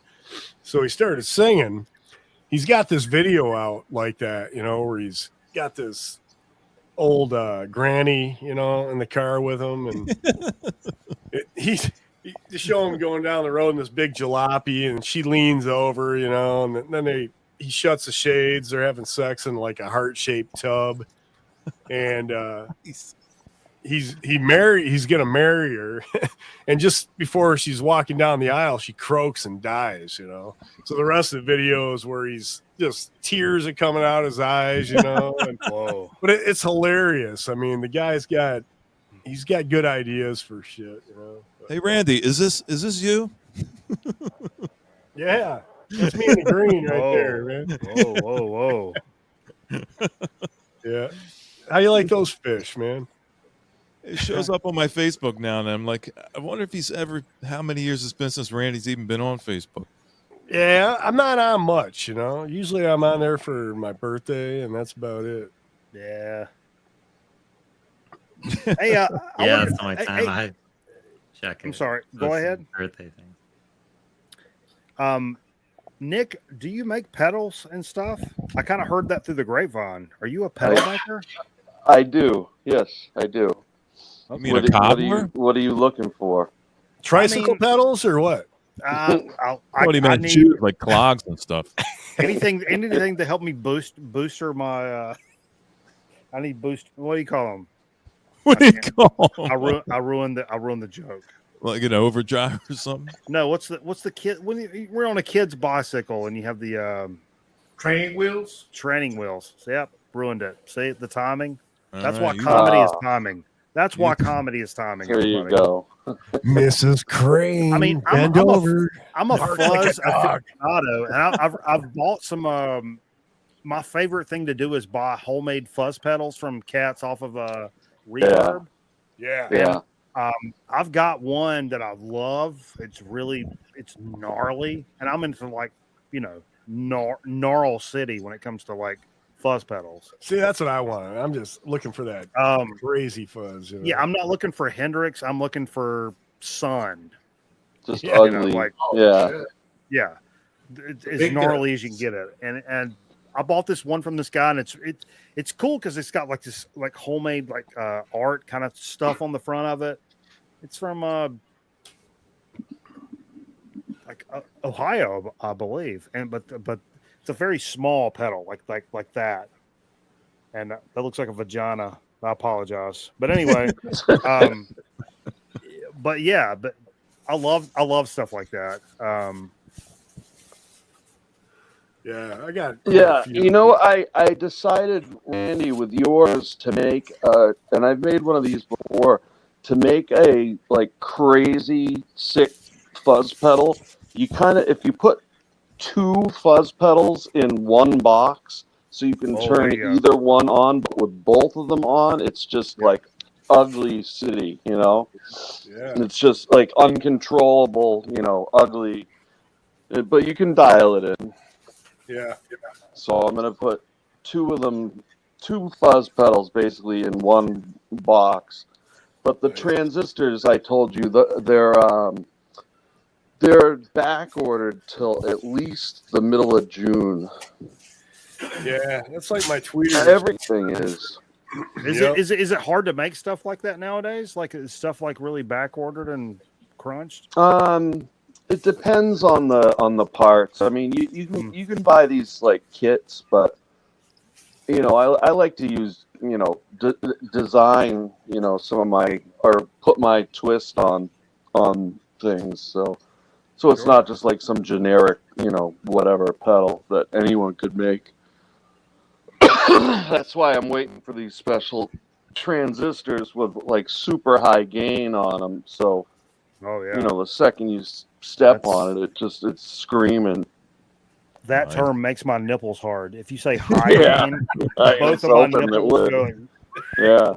All 3 of Mikey's nipples are hard right now. I mean, it's funny. I have a drawing that Cameraman, you guys know Cameraman on the program.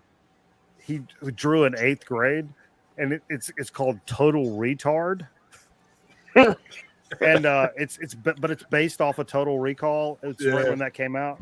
It has like 3 nipples and like this big like mongoloid head shit. But yeah, he's a great artist. But I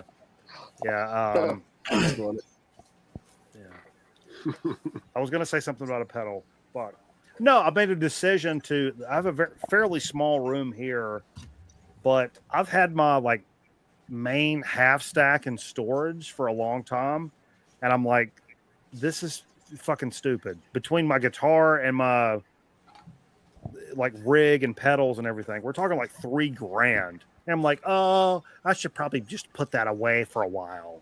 I'm like, no, you should probably not. You won't play it if you don't have it out, Right. Exactly. Right. So in the back corner of the studio here, there's like a second door that goes to like the hallway, those like middle rooms of your house. And I'm thinking about fuck this door and put the stack against that back thing and have my shit ready to play at all times that I want to fucking play. And not just play, but play with like my distortion and my fucking delay and my fucking whatever. Which I've been compromising for like 3 or 4 years now.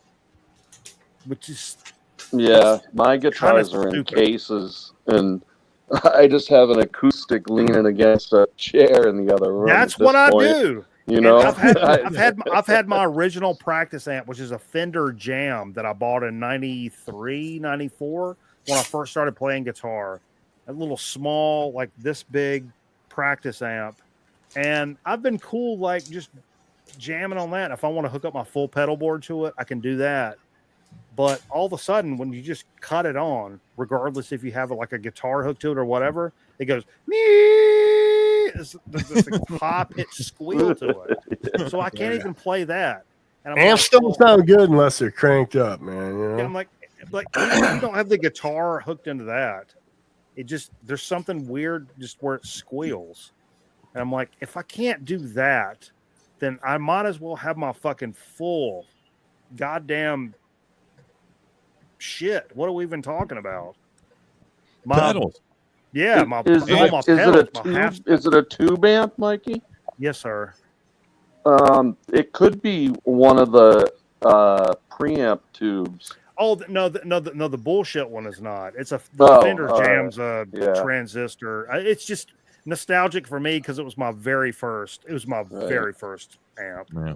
I don't even I don't play guitar. I play just enough to be dangerous and or to get an idea across to when I was playing in bands. I know just enough to kind of get some ideas that I've been working with across, but I've got a couple guitars and a bass over there. But one of the ones I really like, I actually pulled out of the trash like 25 years ago.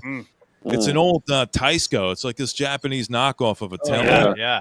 But it's got all it has is a tone. It's got gold foil pickup in it. It's just got one volume and a tone. But the thing I like about that's different than a lot of other guitars is the hotter it gets, the cooler it sounds. You know, the distortion actually works towards making a really unique sound. Yeah, well, that's how, I mean, the old days, you'd use your little tone knob or your volume knob, and that's how you got your tone, because the amp only had basically one volume. And you'd have that cranked anyway because you want to play out, you know.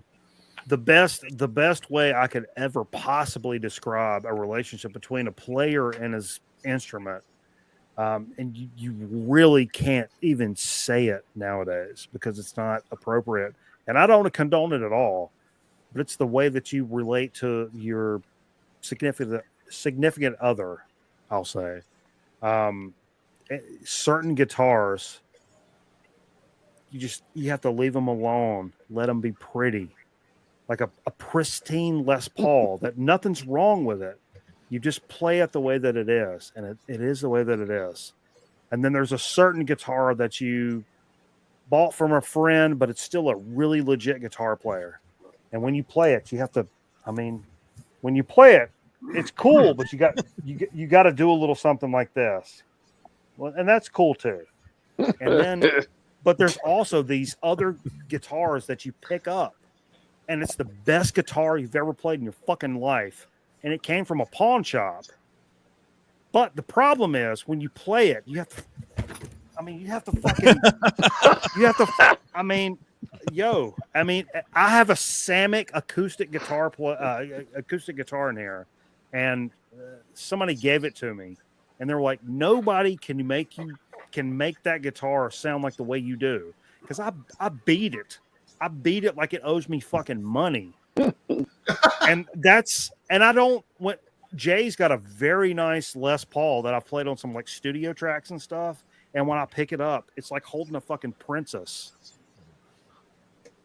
And when you play it, it's like fucking holding a fucking princess. When I play the fucking $120 Samick, it's like some fucking bar bitch you picked up at fucking Taco Bell. And you're fucking smacking that shit around. And you don't give a fuck about it. But sometimes the fucking sounds that come out of that end up being better than the stuff that comes out of the stuff that you take care of. Yeah, totally. That's why I was so impressed, John, with that video of you just whacking away on the guitar. The kid's guitar. But that's a fucking I only play yes. I only play junk, you know. I mean I do have a Rickenbacker I played. That was a nice guitar. The bass guitar, but everything else is all garbage, you know. But all my I shouldn't say all my rockabilly bands had nice instruments, but my garage rock bands, it was all junk or homemade guitars. Homemade bass. I used to play a homemade upright bass. Fucking Homemade. crazy.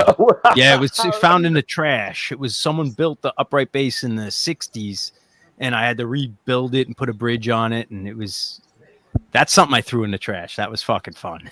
that thing took a beating. That could have been an outdoor campfire base too. Or a planter box. Someone made a bass. It was pretty cool. Someone in the 60s made a real bass. Yeah. I bet somebody's playing it right now. Someone took it up. I saw him take it in the trash, but it didn't have the bridge and the pickups and everything. But it had holes in it, and I wood puttied the holes, and I sanded it, and I made it look good. Yeah. Good time. Good time. Just the reckless abandon. I think the instruments, expensive instruments are nice for good players, but if you're not good at it or you don't have a sound, no matter what you play. You could give any 13-year-old kid the best Les Paul in the world. He's not going to make good music. Yeah, right. No. Right. He's got chops. He's making chops on his Sears guitar, Yeah. Hey, what's up, B? The best guitar quote I remember ever hearing is when Kurt Cobain said, I could never in my life play like Andreas Segovia, but I'd like to think that he could never play like me either. 100%. Hey, how long you think you're going to be on here? I think we're going to wrap it up right now, actually. Okay. I was going to say I got to run or arch top. It was an upright bass, Tuco. But someone made it out of, I don't know, I guess like they did plywood and, they knew it was a student project, but someone did it right. Right.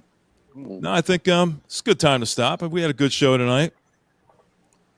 Yeah, good show. Pretty good set. Everybody was rocking the sets tonight. So, I appreciate everybody coming out and hanging out tonight. And don't forget, over on Twitch next Wednesday for our Cerberus session, we're going to be doing all live sets over there. We're even going to be taking some requests as far as that goes. We'll probably extend the time. So maybe if, Mike, you want to come over and we'll throw you in and do a DJ set. And if Eddie gets his buzz taken care of, we'll get Eddie to do a set. And we'll have myself and John doing sets. And I think the buzz is going to be around for a while.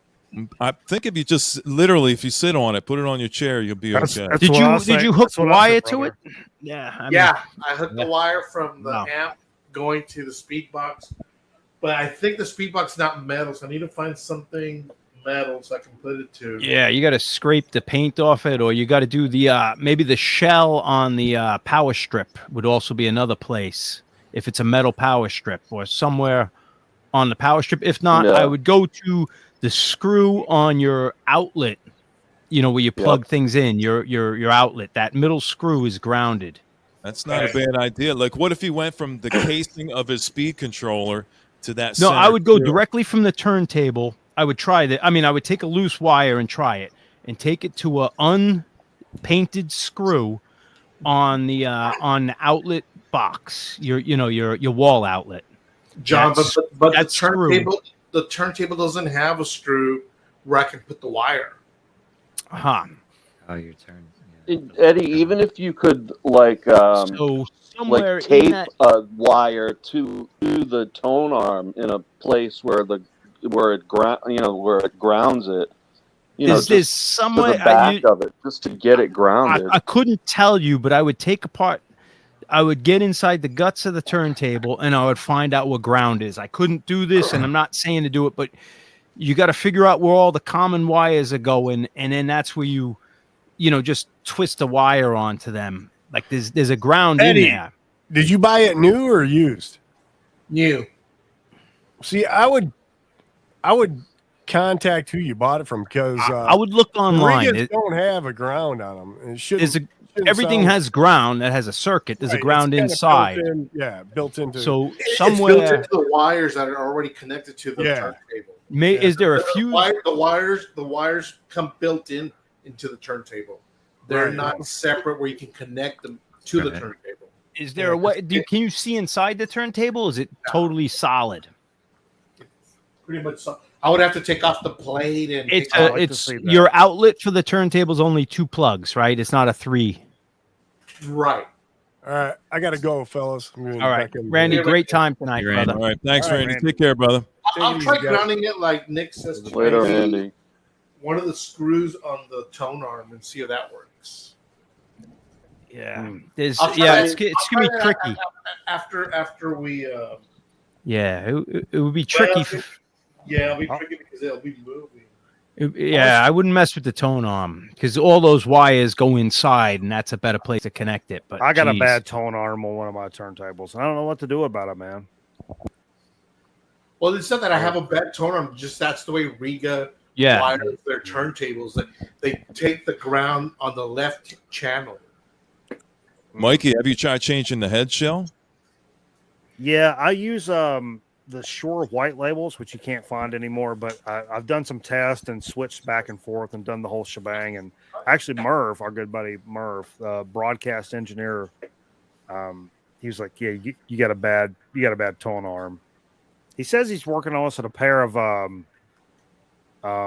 1200s. He's going to send us that he's like refurbishing. Like, don't. yeah, there's don't- nothing to a don't tone do that. arm though. I mean, you just got the 4 wires through it, so you could Two. rewire that yourself. That's what I thought. It's just weird that there's one of my turntables. I do two turntables. They're exactly the same.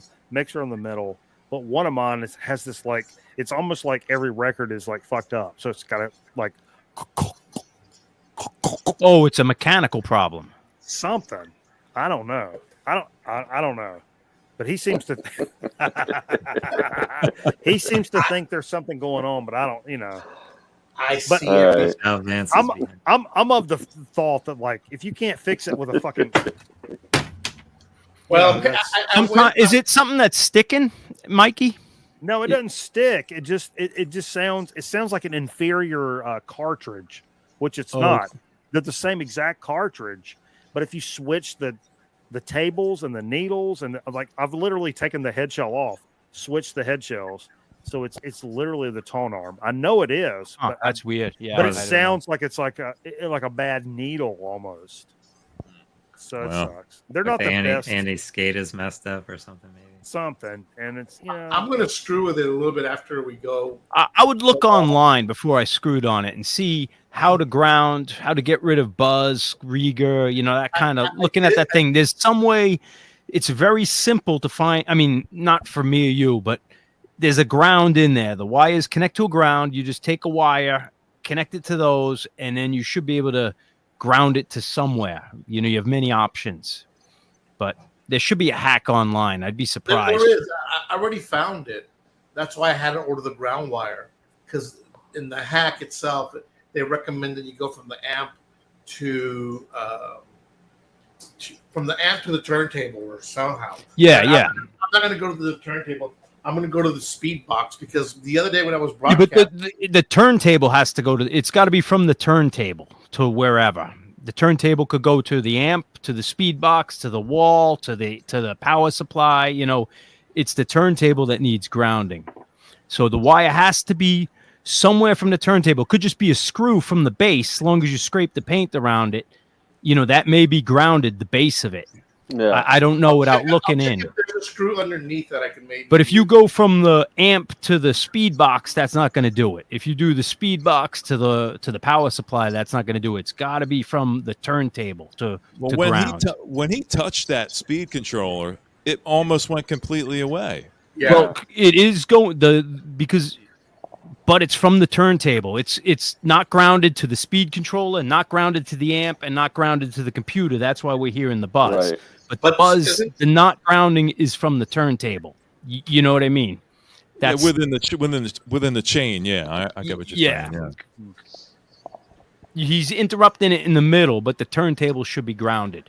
That's what's buzzing. Right. You could I'll try maybe you using could stop it in one of the latest stages, but the turntable should be grounded, and then we'd be all done. I'll see if I can find a screw underneath that I can use.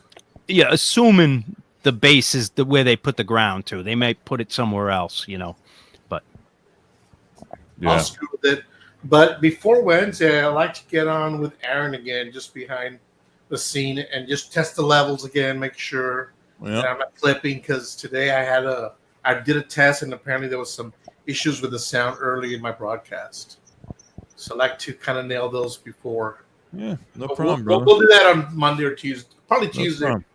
Long as you never stream again when we're streaming, I'll help you out. Absolutely. That's why I went off, man. Anyway, Aaron, thank you very much. Good night. Yeah, we're See you gonna later, Eddie. Yeah, hold on.